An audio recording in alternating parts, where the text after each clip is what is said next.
نحمده ونستعينه ونستغفره ونؤمن به ونتوكل عليه ونعوذ بالله من شرور أنفسنا ومن سيئات أعمالنا من يهده الله فلا مضل له ومن يضلله فلا هادي له ونشهد أن لا إله إلا الله وحده لا شريك له ونشهد أن سيدنا ونبينا مولانا محمدا عبده ورسوله أما بعد فقد قال الله تعالى ولله العزة ولرسوله وللمؤمنين وقال النبي صلى الله عليه وسلم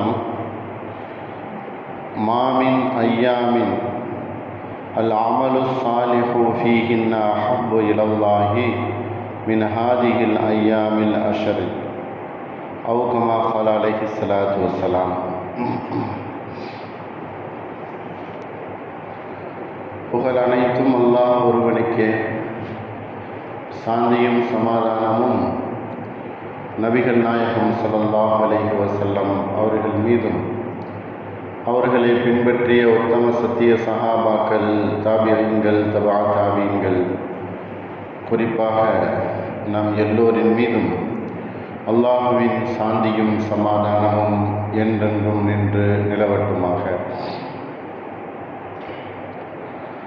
அல்லாஹ் நம்முடைய காரியங்களில் எது நமக்கு சாதகமாகவும் நன்மை தரக்கூடிய காரியமாக இருக்குதோ அதை அல்லாஹ் நமக்கு விரைவாகவும் பொருத்தமானதாகவும் அல்லாஹ் நாம் எல்லோருக்கும் தந்தல் புரிவானாக. எல்லா இடங்களிலேயும் எல்லா நேரங்களிலேயும் எல்லா பயணத்திலும் அல்லாஹ் நமக்கு பாதுகாப்பையும் ஆரோக்கியத்தையும் தந்தல் புரிவானாக. நாம் கேட்கக்கூடிய துவாக்களை அல்லாஹ் நமக்கு நன்மைகள் தரும் விதத்தில் அல்லாஹ் நமக்கு கபூல் செய்வானாக. வரக்கூடிய ஹஜ்ஜினுடைய மாதத்திலே நிறைய அமல்கள் செய்து அல்லாஹ்வுடைய நெருக்கத்தை பெற்றுக்கொள்ளக்கூடிய தௌஃபீக்கை அல்லாஹ் நம் எல்லோருக்கும் தந்தல் புரிவானாக. அன்பான அல்லாஹுவின் நல்லடியார்களே, இந்த வாரத்தினுடைய ஜும்மாவிலே எதிர்வரக்கூடிய ஹஜ் மாதத்தின் முதல் 10 நாட்கள் முத்தான அமல்கள் கொண்ட 10 நாட்கள், அருமையான அமல் செய்யக்கூடிய, அமல்களின் மூலமாக அல்லாஹ்வை நெருங்கக்கூடிய ஒரு முக்கியமான ஒரு மாதத்தின் முதல் 10 நாட்களை பற்றி, அதில் என்ன அமல்கள் செய்யணும், அதில் அல்லாஹ் எப்படி அந்த 10 நாட்களை சொல்லியிருக்கிறான் என்பதை அல்லாஹ் ரசூல் சொன்னதின் பிரகாரம் நமக்கு முன்னால் வாழ்ந்து காட்டி சென்றுவிட்ட இமாம்களுடைய வழியின் பிரகாரம் அந்த 10 நாட்கள் செய்யக்கூடிய அமல்களை தெரிந்து அதிலே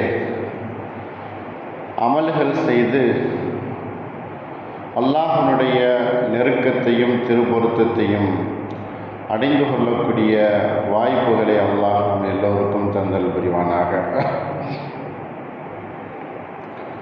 உலகத்தில் அந்தஸ்துகள் வேணும், கண்ணியம் வேண்டும், மரியாதை வேண்டும், உயர்வு வேண்டும் என்று எல்லோருமே எதிர்பார்க்கக்கூடிய சூழ்நிலை இருந்து கொண்டு தான் இருக்கு. உலகத்தில் இருக்கும்போது நாம் மரியாதையோடு வாழணும், உயர்ந்த அந்தஸ்தோடு வாழணும், நல்ல காசு பணங்களோடு உலகத்தில் வாழணும் அப்படிங்கிற ஒரு அந்தஸ்து, ஒரு எதிர்பார்ப்பு எல்லா மனிதர்களுக்கும் இருக்கத்தான் செய்கிறது. ஆனால் நமக்கு தெரியும், எவ்வளோ பெரிய உயர்ந்த அந்தஸ்து பதவி எது கிடைத்தாலும் அது உலகத்தில் நிரந்தரம் இல்லை என்பது நமக்கு தெரியும். உலகத்தில் அது நிரந்தரமானது இல்லை என்பதையும் நாம் அறிவோம். எவ்வளோ பெரிய உயர்ந்த அந்தஸ்து நமக்கு கிடைத்தாலும் அது நிரந்தரமானது இல்லை என்பதை நாம் அறிந்திருக்கிறோம். இருந்தாலும் அதை நாம் எதிர்பார்க்கிறோம். உயர்ந்த அந்தஸ்து வேண்டும், உயர்ந்த பதவிகள் வேண்டும் என்று நாம் எதிர்பார்க்கிறோம். ஆனால் அல்லாஹ் குர்ஆனில் சொல்லுகிறான், வலில்லாஹில் இஸ்ஸத்து வலி ரசூலிஹி வலில் முஃமினீன். கண்ணியமும் அந்தஸ்தும் மரியாதையும் அல்லாஹ்வுடைய தூதரிடத்திலேயும் முஃமினாக இறை விசுவாசம் கொண்டவர்களிடத்திலேயும்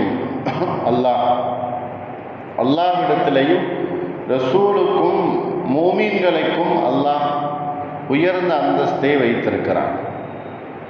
அல்லாஹுக்கு அந்தஸ்து என்பது யாரிடத்துல இருக்குது அப்படின்னு சொன்னால், உலகத்தில் வாழக்கூடிய உண்மை விசுவாசிகளிடத்தில் அல்லாஹ் வைத்திருக்கிறான். இன்னும் நபி ஸல்லல்லாஹு அலைஹி வஸல்லம் அவர்கள் சொன்னார்கள், இப்தகு, நீங்கள் தேடிக்கொள்ளுங்கள் அர்ரிஃஅத, உயர்ந்த அந்தஸ்தை, உயர்வான அந்தஸ்தை நீங்கள் தேடிக்கொள்ளுங்கள். யாரிடத்துல? இந்தல்லாஹி, அல்லாஹ்விடத்தில் நீங்கள் தேடிக்கொள்ளுங்கள். அந்தஸ்து, பதவி உயர்வு, நமக்கு கிடைக்கக்கூடிய உயர்வுகள் எல்லாமே யாரிடத்தில் தேட வேண்டும் அப்படின்னு சொன்னால் அல்லாஹ்விடத்தில் தேட வேண்டும். அதுதான் உண்மையான உயர் பதவியாகவும் அந்தஸ்தாகவும் இருக்க முடியும். ஆனால் நாம் மனிதர்களிடத்திலேயோ பொருளிடத்திலேயோ உலகத்தாரிடத்திலேயோ உலகத்தினுடைய காசு பணத்திடத்திலேயோ பதவிகளிடத்திலேயோ உயர்ந்த அந்தஸ்தை நாம் தேடுகிறோம். அது நிரந்தரமானது அல்ல. அல்லாஹ் குர்ஆன்ல வதுஇஸ்ஸு மன் தஷா வதுதில்லு மன் தஷா, அல்லாஹ் தன் நாடியவர்களுக்கு கண்ணியத்தையும் உயர்வையும் கொடுக்கிறான். தன் நாடியவர்களை அல்லாஹ் இழிவும் படுத்தி விடுகிறான். உலகத்தில் கண்ணியப்படுத்துதல் என்பதும் இழிவுபடுத்துதல் என்பதும் அல்லாஹ்வினுடைய நாட்டப்படி அது இருந்து கொண்டிருக்கிறது. வதுஇஸ்ஸு மன் தஷா, அல்லாஹ் எதை நாடுகிறானோ, யாருக்கு நாடுகிறானோ அவர்களுக்கு கண்ணியத்தையும் மரியாதையும் கொடுக்கிறான். ஆனால் ஒரு மூமின் என்பவன் அழிந்து போகக்கூடிய நிரந்தரம் இல்லாத அந்தஸ்தை அவன் உலகத்தில் தேட மாட்டான். நிரந்தரமான அந்தஸ்து, நிரந்தரமான உயர்வு எந்த காரியத்தில் இருக்குதோ அதைத்தான் ஒரு உண்மையான மூமியன் தேடுவான். உலகத்தில் இருக்கக்கூடிய எல்லா அந்தஸ்துகளும் அது நிரந்தரமானதல்ல, தற்காலிகமானது, அது போய்விடக்கூடியது. ஆனால் ஒரு உண்மை மூமின் இந்த உலகத்திலேயும் அந்தஸ்து, மறுமையிலையும் உயர்ந்த அந்தஸ்து. அது எதில் இருக்குது என்பதை பார்த்து தான் அந்த மனிதன் அந்த செயலில் ஈடுபடுவான். அவனுக்கு பேர் தான் உண்மை முஃமின் என்பதாக சொல்லப்படும், உண்மை முஸ்லிம் என்பதாக சொல்லப்படும். உலகத்தில் இருக்கக்கூடிய எல்லாத்தையும் பார்த்து அதை அணிவித்து ஏமாந்து அந்தஸ்து அதில் உண்டா இதில் உள்ளதா, அல்லது நமக்கு கிடைக்கக்கூடிய பதவி, நம்முடைய உயர்வான நிலை எதில் இருக்குது என்பதாக மனிதன் கடந்து கடந்து கடந்து ஏமாந்து கொண்டே கடைசியாக ஒரு அந்தஸ்தும் கிடைக்காமல் அவன் நின்று போகக்கூடிய ஒரு சூழ்நிலையை உலகத்தில் பார்க்குறோம். அல்லாஹ் குர்ஆன்ல 4 பிரிவினர்கள் உயர்ந்த அந்தஸ்தை பெற்றவர்கள், 4 கூட்டத்தினர்கள் மட்டும்தான் அவர்கள் உயர்ந்த அந்தஸ்தை பெற்றவர்கள். 1, ஈமான் கொண்டவர்கள். யர்ஃபஇல்லாஹுல்லதீன ஆமனு மின்கும், அல்லாஹ் குர்ஆன்ல யர்ஃபஇல்லாஹுல்லதீன ஆமனு மின்கும், உங்களிலே யார் ஈமான் கொண்டிருக்கிறார்களோ அவர்களை அல்லாஹ் உயர்ந்த அந்தஸ்துள்ளவர்களாக ஆக்கி வைப்பார், உயர்வானவர்களாக ஆக்கி வைப்பார். ஈமான்தாரிகள் அனைவருமே உயர்ந்த அந்தஸ்துடையவர்கள் தான். நமக்கு எப்போ ஈமான் கிடைச்சிருச்சோ, நம்முடைய உள்ளத்தில் ஈமான் தங்கிவிட்டதோ, நம்முடைய உள்ளம் ஈமானை கொண்டு விரிவடைந்ததோ அப்பொழுது நமக்கு அல்லாஹ் சொல்லுகிறான், அவர்கள் உயர்ந்த அந்தஸ்து பெற்றவர்கள். நாம் நமக்கு கிடைக்கப்பெற்ற ஈமானுடைய மகத்துவத்தையும் அந்தஸ்தையும் பெறாமல் இருக்கிறதுனால, அதை அறியாமல் இருப்பதனால நாம் இழிவானவர்கள், மட்டமானவர்கள், நமக்கு நாமே ஒரு தாழ்வு மனப்பான்மையை ஆக்கிக் கொள்கிறோம். அல்லாஹ் குர்ஆன்ல சொல்கிறான், மூமின்களை அல்லாஹ் உயர்வுபடுத்தி வைத்திருக்கிறார், அவர்கள் உயர்வானவர்கள். இரண்டாவது அதே ஆயத்திலே சொல்லுகிறான், வல்லதீன ஊத்துல் இல்ம தரஜாத், யாருக்கு அறிவு ஞானம் என்று சொல்லக்கூடிய கல்வி கொடுக்கப்பட்டிருக்கிறோ அவர்கள் உயர்வானவர்கள், அவர்கள் உயர்ந்த அந்தஸ்தை பெறக்கூடியவர்கள். உலகத்திலேயே உயர்ந்த அந்தஸ்து பெற்றவர்கள், மறுமையிலேயும் நிரந்தரமான அந்தஸ்து, உயர்ந்த அந்தஸ்துக்குரியவர்கள் கல்வியாளர்கள், அறிவை வளர்க்கக்கூடிய கல்வியை பெற்றவர்கள். இரண்டாவது நபர். முதலாவது நபர் உண்மை விசுவாசி, உள்ளத்தால் ஈமானை ஏற்றுக்கொண்டவர்கள், அவர்கள் இந்த உலகத்திலேயும் மறுமையிலேயும் உயர்ந்த அந்தஸ்தை பெறக்கூடியவர்கள். இரண்டாவது அறிவை வளர்க்கக்கூடிய, அறிவை போதிக்கக்கூடிய ஆலிம்கள், இவர்களும் உயர்ந்த அந்தஸ்தை பெற்றவர்கள். மூன்றாவது ஆபிதுகள், அமல் செய்யக்கூடிய வணக்கசாலிகள், வணக்கம் செலுத்தக்கூடிய, அமல் செய்யக்கூடிய அமல்தாரிகள். யாரிடத்தில் நல்ல அமல்கள் எல்லாம் இருக்குதோ அவர்கள் உயர்ந்த அந்தஸ்து பெறக்கூடியவர்கள். அல்லாஹ் மூன்றாவது அவர்களை சொல்லுகிறான்.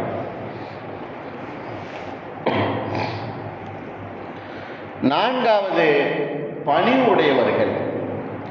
யாருக்கு பணிவும் விட்டு கொடுக்குதல் என்கிற மனோநிலையும் யாருக்கு இருக்கிறோ அவர்கள் உயர்ந்த அந்தஸ்துடையவர்கள். நாம் உலகத்தில் எதிலையெல்லாம் உயர்ந்த அந்தஸ்தை தேடுகிறோம், பெருமையை தேடுகிறோம், மக்களிடத்தில், தன்னுடைய பிள்ளைகளிடத்தில், உறவுகளிடத்தில், சொந்த பந்தங்களிடத்தில், எல்லாத்திலையுமே நாம் அந்தஸ்தை தேடுகிறோம். ஆனால் அல்லாஹ் சொல்லுகிறான், நபி ஸல்லல்லாஹு அலைஹி வஸல்லம் அவர்கள் இந்த ஹதீஸை சொல்றாங்க, மன் தவாலா லில்லாஹ் ரஃபஅஹுல்லாஹ், யார் பணிவை மேற்கொண்டிருக்கிறார்களோ, பணிவு அப்படின்னு சொன்னா என்ன அர்த்தம்? எல்லா நிலைமைகளிலேயும் விட்டு கொடுத்து போகுதல், பணிவாக இருந்து கொள்ளுதல், அட்டூழியங்கள் அழிச்சாட்டியங்கள் புரிவதிலிருந்து தன்னை காத்து கொண்டு பணிவாக இருந்து கொள்ளுதல், எல்லா நிலைமைகளிலேயும் பணிவையை மேற்கொள்ளுதல். மன் தவாலா லில்லாஹ், யார் ஒருவர் அல்லாஹுக்காக வேண்டி பணிவை மேற்கொள்கிறாரோ அவரை அல்லாஹ் உயர்ந்த அந்தஸ்தில் அவர்களை வைப்பான். சிறுவர்களாக இருக்கட்டும், பெரியவர்களாக இருக்கட்டும், யாராக இருந்தாலும் பணிவு என்பதை மேற்கொள்ள வேண்டும். அவர்களுக்கு அல்லாஹ் உயர்ந்த அந்தஸ்தை தருகிறான். அப்படி இருக்கும் பொழுது இந்த துல்ஹஜ்ஜினுடைய மாதம் முதல் 10 நாட்கள் இருக்குதே, இது நிறைய அமல்கள் செய்யக்கூடிய ஒரு நாட்கள், 10 நாட்கள்.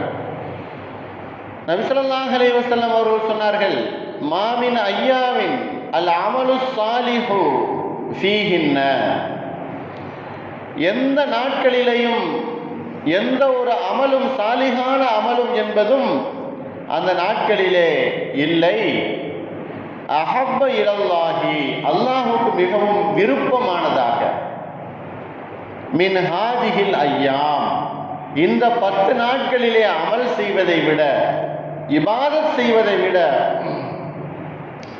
மற்ற நாட்களிலே அல்லாஹுக்கு விருப்பமானது இல்லை என்பதாக நபி ஸல்லல்லாஹு அலைஹி வஸல்லம் அவர்கள் கூறுகிறார்கள். என்ன அர்த்தம்?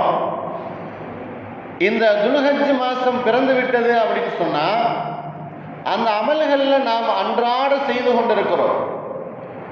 துல்ஹஜ் மாதத்தினுடைய மாதம் பிறந்து விட்டதிலிருந்து நாம் தினந்தோறும் அன்றாட அமல்கள் இருக்குதே, அது அல்லாஹ்வுக்கு மிகவும் விருப்பமானதாக ஆகிவிடுகிறது.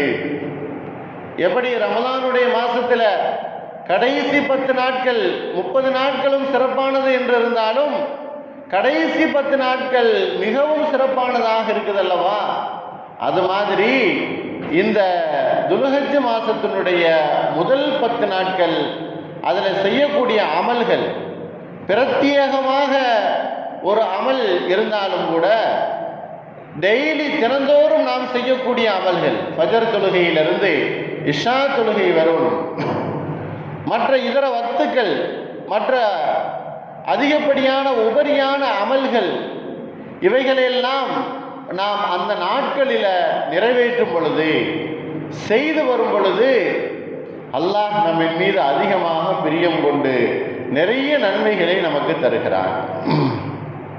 ஒரு நேரத்தில் தன்னுடைய தந்தை தன்னுடைய மகனை பார்த்து நல்ல விதமாக படிக்கிறார் என்றிருந்தாலும் அவர் படித்து பரீட்சையிலே நல்ல மார்க் வாங்கினதற்கு பின்னால் அந்த மகனை, அந்த பிள்ளையை அந்த பெற்றோர் அதிகப்படியாக அவரை வாழ்த்துவார், அதிகப்படியாக பெருமை கொண்டவராக ஆக்குவார். அதுபோல நாம் அன்றாட அமல்கள் செய்து கொண்டிருந்தாலும் இந்த துல்ஹஜ்ஜினுடைய மாசத்தில் நாம் அந்த அமலுக்கு அல்லாஹ்விடத்தில் ஒரு முக்கியத்துவம் என்பது இருந்து கொண்டிருக்கிறது. அல்லாஹ்விடத்தில் ஒரு முக்கியத்துவம் என்பது இருக்குது. ஆகையினால்தான் நபி ஸல்லல்லாஹு அலைஹி வஸல்லம் அவர்கள் சொன்னார்கள், இந்த 10 நாட்களில் செய்யக்கூடிய அமல்கள் அல்லாஹுக்கு மிகவும் விருப்பமானது மற்ற நாட்களிலே செய்யக்கூடிய அமல்களை விட. இந்த ஒரு ஹதீஸை நபி ஸல்லல்லாஹு அலைஹி வஸல்லம் அவர்கள் சொன்னதை இமாம் அவர்கள் எழுதுகிறார்கள். இந்த துல்ஹஜ் மாசத்தில் அமல் செய்வதற்கும் தன்னுடைய அமல்களை அதிகப்படுத்திக் கொள்வதற்கும் இந்த ஹதீஸ் ஒரு ஹதீஸ் போதுமானதாக இருந்து கொண்டிருக்கிறது. சஹாபாக்கள் கேட்டார்கள், அல்லாஹ்வின் தூதரே, ஜிஹாது செய்வதை விட சிறந்ததா என்பதாக கேட்டார். ஆம், அல்லாஹ்வினுடைய பாதையில் போரிட்டு ஷஹீதாகுவதை விட இந்த துல்ஹஜ்ஜினுடைய மாசத்தில் அமல்கள் செய்வது அதைவிட சிறந்தது என்பதாக நபி ஸல்லல்லாஹு அலைஹி வஸல்லம் அவர்கள் கூறினார்கள். அனைத்தும் அமல்களும் அல்லாஹுக்காக வேண்டி வழங்கப்படக்கூடிய ஒன்று. ஏன் இந்த துல்ஹஜ்ஜினுடைய மாதம் அந்த முதல் 10 நாளில் அவ்வளவு சிறப்பு இருக்குது, அவ்வளவு வணக்க வழிபாடுகள் அல்லாஹ்வினுடைய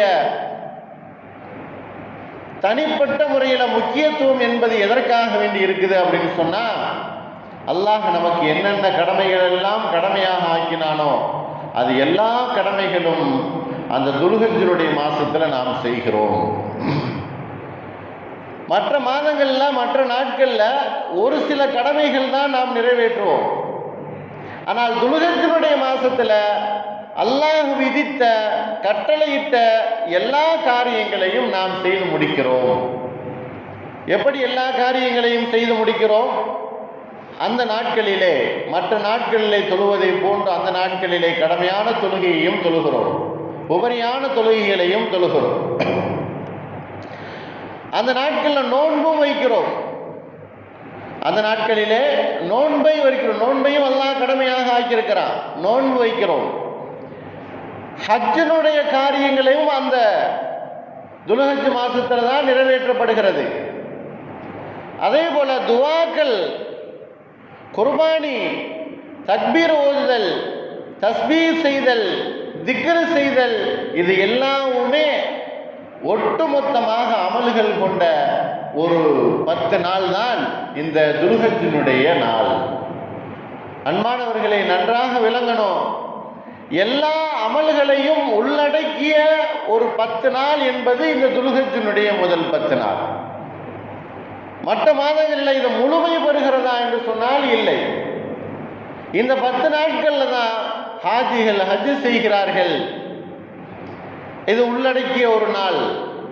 குர்பானி கொடுக்குதல், தியாகம் செய்தல், அதுவும் இந்த ஹஜ்ஜில் நாள் தான். தக்பீர் சொல்லுதல், அல்லாஹ் அக்பர் அல்லாஹ் அக்பர் என்பதாக தக்பீர் சொல்லுதல் இந்த ஹஜ்ஜினுடைய இந்த முதல் 10 நாளில் தான். இப்படியாக நிறைய அமல்கள், நிறைய நன்மைகள் வரக்கூடிய 10 நாட்களாக இந்த துல்ஹஜ்ஜினுடைய முதல் 10 நாள் இருப்பதனால தான் இதில் அல்லாஹ் அதிகப்படியான சிறப்புகளை தருகிறான், அதிகப்படியான வெகுமதிகளை தருகிறான். இந்த வருடத்தினுடைய கடைசி மாதம் துல்ஹஜ்ஜினுடைய மாதம். 1446 ஹிஜ்ரி வருடத்தினுடைய 12 மாதங்களில் இது கடைசி மாதம், துல்ஹஜ்ஜினுடைய மாதம். இந்த மாதம் நிறைவு பெற்றது அப்படின்னு சொன்னால் அடுத்த ஆண்டினுடைய ஹிஜ்ரி வருடப்பிறப்பு என்பது வந்துவிடும். முஹர்ரம் மாதத்தினுடைய வருடம் என்பது அடுத்த வருடத்தினுடைய முதல் மாதமாக ஆகிவிடும். இது கடைசி மாதமாகவும் இந்த வருடத்தில் இருந்து கொண்டிருக்கிறது. 3 10 நாட்கள் சிறப்புடைய நாட்கள். அல்லாஹ் குர்ஆன்ல வல் ஃபஜ்ரி வலயாலின் அஷ்ரின், குர்ஆன்ல 10 நாட்களை அல்லாஹ் சத்தியமிட்டு சொல்கிறான். ஃபஜ்ரின் மீது ஆணையிட்டும் அந்த 10 இரவுகளின் மீதும் ஆணையிட்டும் அல்லாஹ் குர்ஆன்ல சொல்லுகிறான். 10 இரவுகள் என்று சொன்னால் ஏகோபித்த முடிவாக இதற்கு தஃசீர் எழுதுகிறார்கள். அல்லாஹ் குர்ஆன்ல ஃபஜ்ர் என்கிற அந்த சூறாவில் 10 இரவுகளை சத்தியமிட்டு கூறுகிறான் அப்படின்னு சொன்னால் அது இந்த துல்ஹஜ் மாசத்தினுடைய முதல் 10 நாட்கள் தான். அப்ப எவ்வளவு ஒரு சக்தி வாய்ந்த நாட்களாக இருந்தால் அல்லாஹ் அதில் சத்தியமிட்டு சொல்லுவான். அல்லாஹ் குர்ஆன்ல எங்கெங்கெல்லாம் எந்தெந்த பொருள்களில் எல்லாம் அல்லாஹ் சத்தியமிட்டு சொல்லுகிறானோ அது உயர்வானது, உயர்ந்த அந்தஸ்து பெற்றது, மனிதர்களுக்கு 100% பிரயோஜனம் அளிக்கக்கூடியது. சூரியன் மீது சத்தியமிட்டு கூறுகிறான், சந்திரன் மீது சத்தியமிட்டு கூறுகிறான், இரவின் மீது சத்தியமிட்டு கூறுகிறான், பகலின் மீது சத்தியமிட்டு கூறுகிறான். இப்படியாக அவன் சத்தியமிட்டு கூறக்கூடிய எல்லா பொருளுமே மனிதர்களுக்கு முழுக்க முழுக்க பிரயோஜனம் தரக்கூடியதுதான்.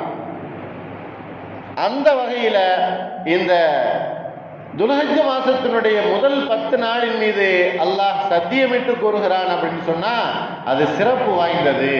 அந்த நாளை நாம் மீன்படுத்தி விடக்கூடாது, அந்த நாட்களை நாம் பாழாக்கி விடக்கூடாது. மற்ற நாட்கள் போல் அதை நினைத்து நாம் இந்த நாட்களையும் வரக்கூடிய ஹஜ்ஜினுடைய முதல் 10 நாட்களையும் நாம் மீனெடுத்து விடக்கூடாது. அதில் நிறைய அமல்கள் செய்யணும், நிறைய இபாதத்துகள் செய்யணும், நிறைய வழக்க வழிபாடுகளில் நாம் ஈடுபட வேண்டும். 3 10 நாட்கள் எப்படி?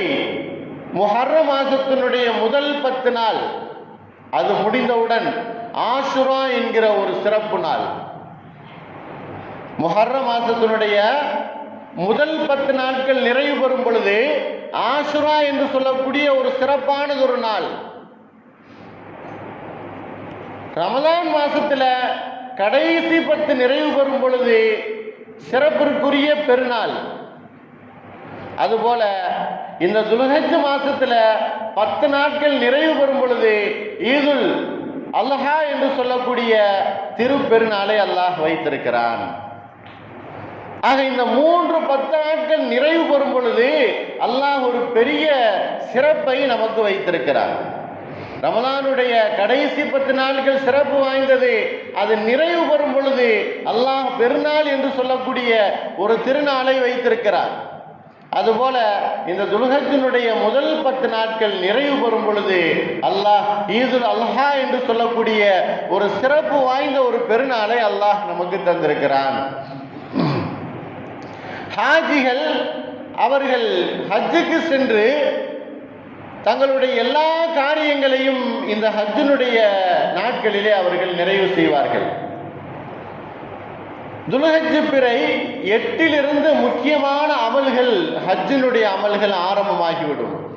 துல்ஹஜ்ஜினுடைய மாதம் 8வது பிறையிலிருந்து ஹஜ் செய்யக்கூடிய அமல்கள் ஆரம்பமாகிவிடும். கடைசியாக அவர்கள் துல்ஹஜ் 10 குர்பானி கொடுத்துட்டு கடைசியாக தங்களுடைய தலைமுடியை எடுத்து அவர்கள் குளித்து இஹ்ராம் உடையிலிருந்து அவர்கள் கலைந்து விடுவார்கள். இதுவும் துல்ஹஜ்ஜினுடைய 10வது நாட்கள் நிறைவு செய்யக்கூடிய ஒன்று. நபி ஸல்லல்லாஹு அலைஹி வஸல்லம் அவர்கள் சொன்னார்கள், நாமெல்லாம் அதிகமாக கேள்விப்பட்டது அந்த அரஃபா நாள் என்று சொல்லக்கூடிய துல்ஹஜ் பிறை 9வது பிறையிலே நோன்பு நோற்பது என்பதா.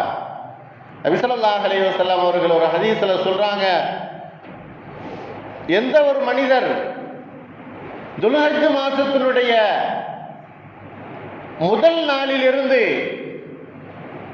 நாளிலிருந்து பிறை 9 முடியும் வரையிலும் ஒருவர் நோன்பு நோற்பாரோ ஒவ்வொரு நோன்புக்கும் 1 வருடம் நோன்பு வைத்த நன்மையை அல்லாஹ் தருகிறான். ஒவ்வொரு நாள் நோன்பு வைக்குவதற்கும் அல்லாஹ் நன்மை எவ்வளவு கொடுக்கிறான் அப்படின்னு சொன்னா, ஒரு நாள் நோன்பு நோற்பது என்பது 1 வருடம் நோன்பு வைத்ததற்கு சமம். ஒரு மனிதர் 9 நாள் நோன்பு வைத்தார் அப்படின்னு சொன்னா கிட்டத்தட்ட 9 வருடங்கள் நோன்பு வைத்ததனுடைய அந்தஸ்தை அல்லாஹ் தந்து விடுகிறான். துல்ஹஜ்ஜினுடைய 10 நாட்களில் நாம் செய்யக்கூடிய அமல்கள் அல்லாஹுக்கு மிகவும் விருப்பமானதாக இருக்கிறதுனால அல்லாஹ் நன்மைகளை வாரி வாரி வழங்குகிறான். அவன் தன்னுடைய அடியார்களுக்கு செய்யக்கூடிய மிகப்பெரிய அமல்களில் ஒன்று துல்ஹஜ் மாசத்திலே ஒரு மனிதர் அமல் செய்வதனால். அதே போல இரவு நேரத்தில் நின்று வணங்குதல், தொழுகுதல், இபாதத் செய்தல், தஹஜ்ஜத் தொழுகுதல், இதை பற்றி நபி ஸல்லல்லாஹு அலைஹி வஸல்லம் அவர்கள் சொல்லும்போது, அந்த இரவுகளிலே நின்று வணங்கக்கூடிய மனிதர் அவருக்கு அல்லாஹ் எவ்வளவு பெரிய அந்தஸ்தை கொடுக்குறான் அப்படின்னு சொன்னா, ரமலான் மாசத்துல லைலத்துல் கத்ர்ல ஒரு மனிதர் நின்று வணங்கினால் எவ்வளவு நன்மை கிடைக்குமோ அந்த நன்மையை துல்ஹஜ் மாசத்தினுடைய இரவுகளிலே முதல் 10 இரவுகளிலே அல்லாஹ் கொடுக்கிறான். 3 சிறப்பிற்குரிய அமல்கள் செய்யக்கூடிய ஒரு 10 நாள் தான் இந்த துல்ஹஜ்ஜினுடைய 10 நாள். அல்லாஹ்வுக்கு மிகவும் விருப்பமான அமல்கள் கொண்ட ஒரு நாள். நோன்பு நோற்பக்கூடிய நாளும் இந்த துல்ஹஜ்ஜினுடைய நாட்கள் தான். முழுவதுமாக நாம் நோன்பு வைக்க முடியாவிட்டாலும் கூட துல்ஹஜ் பிறை யௌமுல் அரஃபா என்று சொல்லக்கூடிய அரஃபா நாளிலே நாம் ஒரு நாள் நோன்பு வைப்பது. நபி ஸல்லல்லாஹு அலைஹி வஸல்லம் அவர்கள் சொன்ன ஹதீஸ்களை நிறைய சஹாபாக்கள் அறிவிக்கிறாங்க.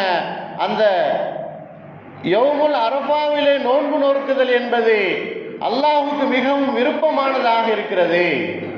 எப்படி ரமலானுடைய மாசத்திலே நோன்பு நோற்று பெருநாளை நாம் கொண்டாடுகிறோமோ அதுபோல அரஃபாவுடைய நாளிலே நோன்பு நோற்று மறுநாள் பெருநாளை குர்பானி கொடுத்து நாம் கொண்டாடுகிறோம். இப்ராஹிம் அலைஹிஸ்ஸலாம் அவர்கள் செய்த தியாகத்தினுடைய வெளிப்பாடுதான் இந்த துல்ஹஜ்ஜினுடைய நிலை.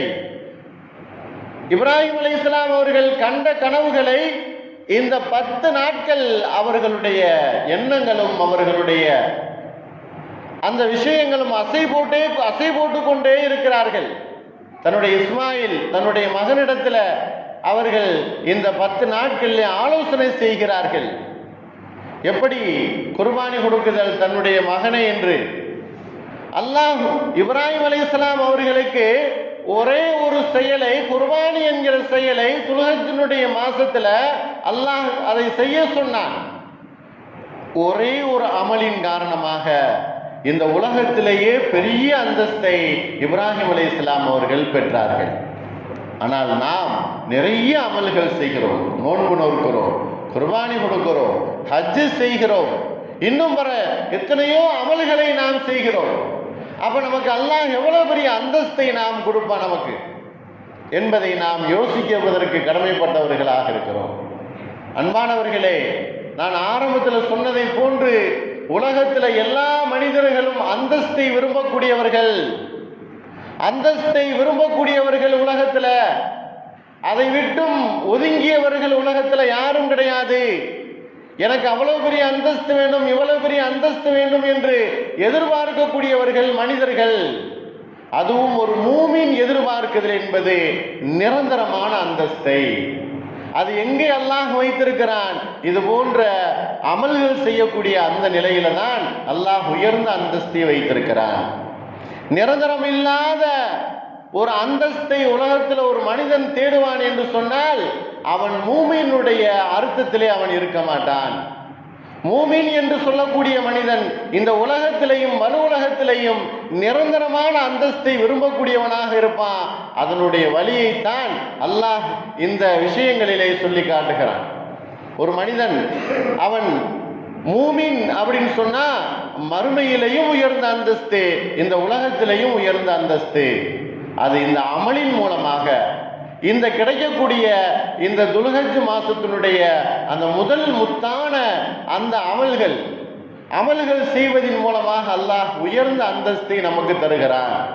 உலகத்தாரிடத்துல நாம் உயர்ந்து நிற்போம். சில பேர் நம்மளை போற்றுவார்கள், நம்மளை பெருமையாக பேசுவார்கள். நாம் பதவி விட்டு கீழே இறங்கிவிட்டோம் என்று சொன்னால் அதே வாய் நம்மளை ஏசும், இழிவாக பேசும், எல்லா விஷயத்திலையும் நம்மை மாற்றமாக பேசக்கூடியதை பார்ப்போம்.